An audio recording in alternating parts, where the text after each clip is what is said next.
So this is a story all about how my life got flipped, turned upside down. I'll tell you my plan, just sit right there. I'll tell you how I became a farmer in a town called Spokane. So my name is Johnny. We're trying to cultivate community through innovative collaborations. Thank you for all the ways you're trying to do that and are doing that. We're excited to be in this with you.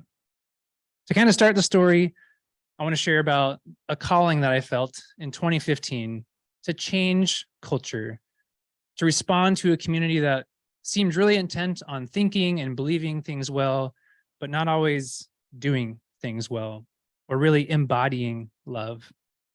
So that's our goal. This kicked us into a season of listening and discerning, talking to neighbors, walking neighborhoods, asking good questions, hearing stories, sharing stories, wondering how could this community be a healthier place for everyone?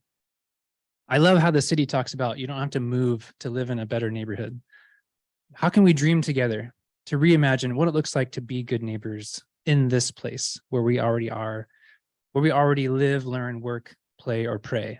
That's how we define neighbors or neighborhoods in all those ways. So we started noticing some stuff that was rising to the top. One was just a lack of healthy relationships, healthy community connections. One was a lack of care for the planet, just kind of buying into the consumeristic culture and waste. We also started to realize people didn't really have enough access to healthy food. This was an ongoing issue.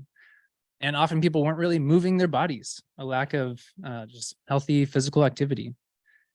So a lot of these different needs sort of came together into what we're doing now in response. But we also noticed some abundance, right? There were lots of places to grow food, but we were just growing grass or weeds or nothing and dumping chemicals and water and time into this non-edible crop.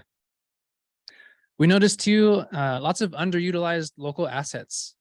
So people with gifts that weren't being really grown in them because they were relying on outside experts to come in their neighborhood and tell them what to do.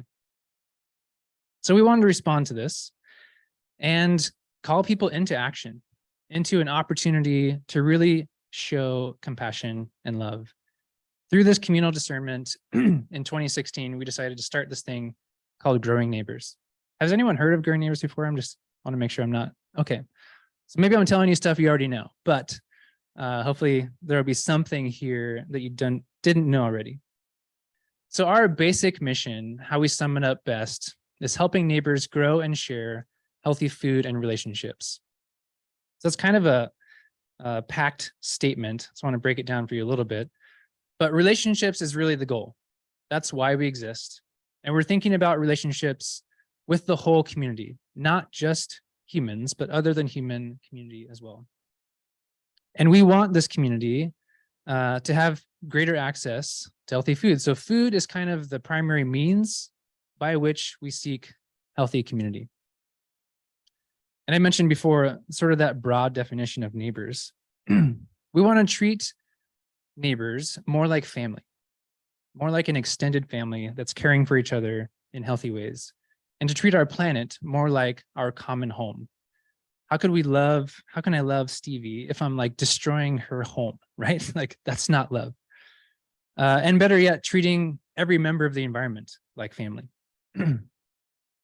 Using our gifts and assets to meet each other's needs.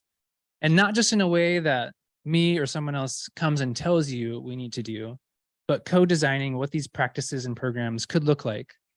And being willing for that to be kind of a messy, organic, long process of discernment for how this neighborhood can best be cared for by its local neighbors. We talk about cultivating an ecosystem where fresh expressions of healthy community can happen. So it's not necessarily we're targeting like one neighborhood or one community, but more so a culture and an ecosystem where this can happen, where this healthy community can take root, grow, thrive, and reproduce without us doing anything, just letting the mission and the values and the practices spread. everything that we do, we try to keep in mind the next 7 generations. So being, thinking about how we can love all things in a really sustainable way, not just how we can meet our needs now, but how is this going to care for generations to come, seeking peace, wholeness, harmony, and shalom for the whole community of creation. So we want to kind of flip things upside down. Back to my silly intro. Flip the food system upside down. Most of our food is coming from outside Spokane, sometimes from around the world.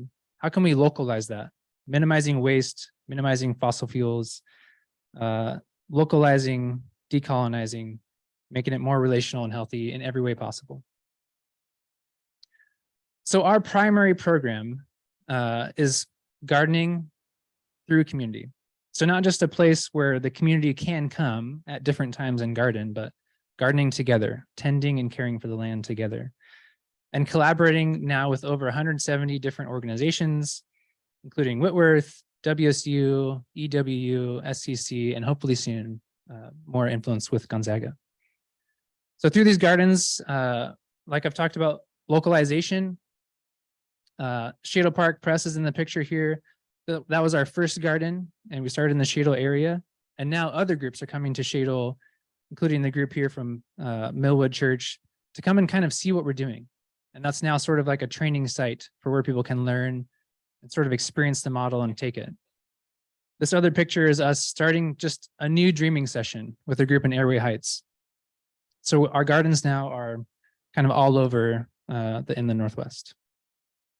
We love just the fact that being in the garden can help in so many different ways. It's not just like your nutrition, but every area of health can be affected by being outside in the garden, building community together.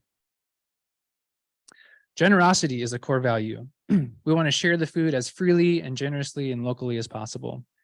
And when we have extra folks from these different growing spaces, which is 60 plus growing spaces now we're working with, we'll take food to farmers markets and share it on a take what you need, pay what you can basis.